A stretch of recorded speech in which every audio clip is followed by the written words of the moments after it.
नमस्कार चलतु आम आज 8/8/2025 आपणकर बहुश्रेणी पाठ्यटिका शिशु बाटिका विद्या प्रवेश और द्वितीय श्रेणी पाठ्यटिका आलोचना करवा लिखा देखा। तो चलतु आपण मैंने जदि आम चैनल को लाइक कमेंट करना तेरे आपण मैंने वीडियो प्रथम पाइबापी लाइक कमेंट और शेयर करूँ एवं बेल आइकन को प्रेस करूँ।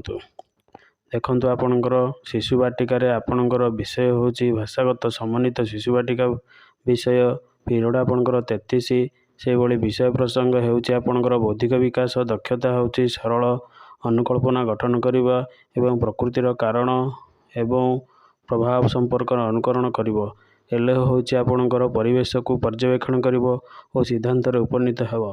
शिक्षण कार्य देखंतु एठी मोर मथा कविता शिशु सक्रिय सहित गान करेंगे पर शिक्षार्थी मध्य अनुसरण करेंगे। तापर आपणकर कार्यफर्द 28 देखिए मरुभूमि चित्र रे दुईटी चित्र कौन कौन अलग अच्छे ताको आपण मैंने भिन्न जिनस को ठीक मारे से भाई टीएलएम हूँ आपणकर कविता फर्द एवं कार्यफर्द 28 से भाई आपणकर मूल्यांकन हूँ ग्रीष्म ऋतु रे बेसी कौन लगे कौन अनुभव हुए।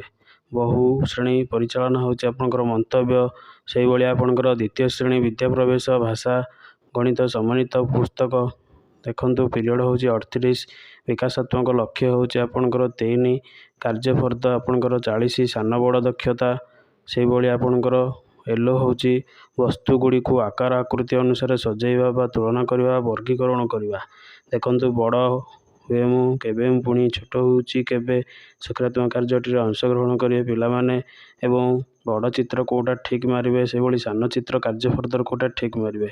आपणकर शिक्षण सामग्री होची विद्या प्रवेश चित्र कार्यफर्द आपणकर मूल्यांकन होची देखंतु नड़िया गछ छोट कि आंब गछ छोट प्रश्न पचारिया से भाई आपणकर मंतव्य होची बहु श्रेणी से भाई आपण चलतु द्वितीय श्रेणी भाषा देखंतु भाषार प्रथम आम मौखिक भाषा कथन पाई आपण मैंने चित्र देखा चित्र पोस्टर रेल प्लाटफर्म को नवा भाव विनिमय होची आपणकर दक्षता एवं पुनरालोचना होची डालमा विषय शुक्रवार जेहेतु आपणकर पुनरालोचना रही से भाई चित्र को देखी आपण अनुभूति आकृति 1-2 वाक्य कहे। देखो प्लाटफर्म को देखिकी कहे चित्र गुड़िकर देखी चित्र रे कौन कौन अच्छी आलोचना करें। प्लाटफर्म नवा चित्र पोस्टर से भाई प्रश्न पचारिया प्लाटफर्म रे कौन कौन देखिल ये हूँ आपणकर बहुश्रेणी परिचालना। नेक्स्ट आपण अभ्यास आलोचना पाठ्यपुस्तक जीवा हस खुशी नंद नंदर जुक्ताक्षर लिखन अच्छी तो आपणकर शिक्षक चित्र बेलून देखाइबे एवं बेलून रे आपणकर कोटा नंद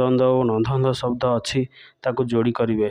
तेणु आपण कार्यफर्द एवं नंदर फ्लाश कार्ड नेबे से भाई देखंतु आपण मानकर जेहेतु एटा मूल्यांकन आपणकर नंद कार्य एवं अभ्यास कार्यटी संपूर्ण भाव में द्वितीय श्रेणी सुंदर आम घर अभ्यास कार्य समापन करेंगे।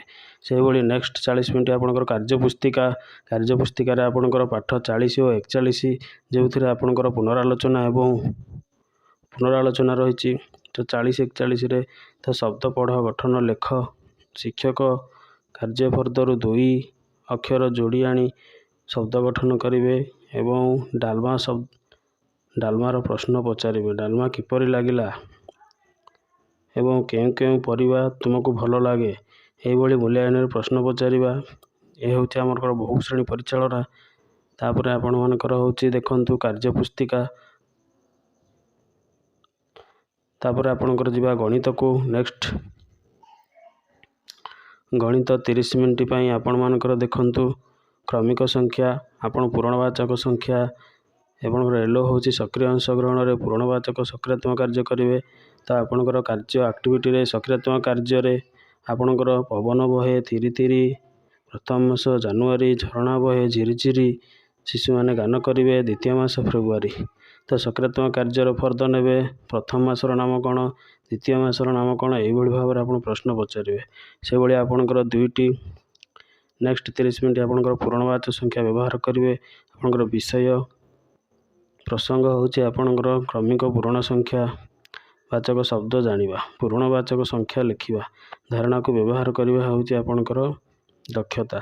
से भाई आपणकर कार्य देखंतु शिक्षण कार्य क्या क्रम सान क्या କାହା ପରେ କ୍ରମରେ ମାସର ନାମ ଜାଣିବା ଶିକ୍ଷଣ କାର୍ଯ୍ୟ କରିବେ।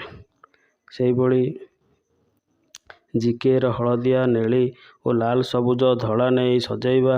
କାହା ପରେ କିଏ ଅଛି, କାହା ପୂର୍ବରେ କିଏ ଅଛି ଆପଣ ପଚାରିବେ। ପୂର୍ବରେ କି ଅଛି, ପୂର୍ବରେ ଓ ପରେ କିଏ ଅଛି, ଏଇଭଳି ଆପଣ ଆପଣଙ୍କର ପଚାରି ପାରିବେ। ସେଭଳି ନେକ୍ସଟ ହେଉଛି ଆପଣଙ୍କର କାର୍ଯ୍ୟ ପୁସ୍ତିକା। କାହାର ସ୍ଥାନ କେଉଁଠି, କ୍ରମିକ ସଂଖ୍ୟା, ପୂର୍ଣ୍ଣବାଚକ ସଂଖ୍ୟା ଜାଣିବା। ସପ୍ତାହ 10, କାର୍ଯ୍ୟ ଦିବସ 4 ଓ 5ରେ ଆପଣଙ୍କର ସିଡ଼ିରେ ଥିବା ପଶୁପକ୍ଷୀଙ୍କର ନାମ ଲେଖ। ନିଶୁଣୀର ଚିତ୍ର। କାର୍ଯ୍ୟ ପୁସ୍ତିକା ଆପଣଙ୍କର ହେଉଛି ସାମଗ୍ରୀ। ସେହିଭଳି ପଚାରିବା ଆମେ ହରିଣ ଓ ପରବର୍ତ୍ତୀ ସ୍ଥାନର କିଏ ଅଛି, ହରିଣ ପରେ କିଏ ଅଛି। ଏହିଭଳି ଭାବରେ ଆପଣଙ୍କର ଶିଶୁ ବାଟିକା ପ୍ରଥମ ଶ୍ରେଣୀ, ଦ୍ୱିତୀୟ ଶ୍ରେଣୀର କାର୍ଯ୍ୟ ଫର୍ଦ୍ଦ ଗୁଡ଼ିକ ବହୁ ଶ୍ରେଣୀ ପାଠ୍ୟଟିକା ଲେଖିବା, ପଢ଼ିବା, ଜାଣିବା ପାଇଁ ଚ୍ୟାନେଲକୁ ଆଜି ହିଁ ଲାଇକ୍, ସବସ୍କ୍ରାଇବ୍ ଓ କମେଣ୍ଟ କରନ୍ତୁ। ଜୟ ଜଗନ୍ନାଥ।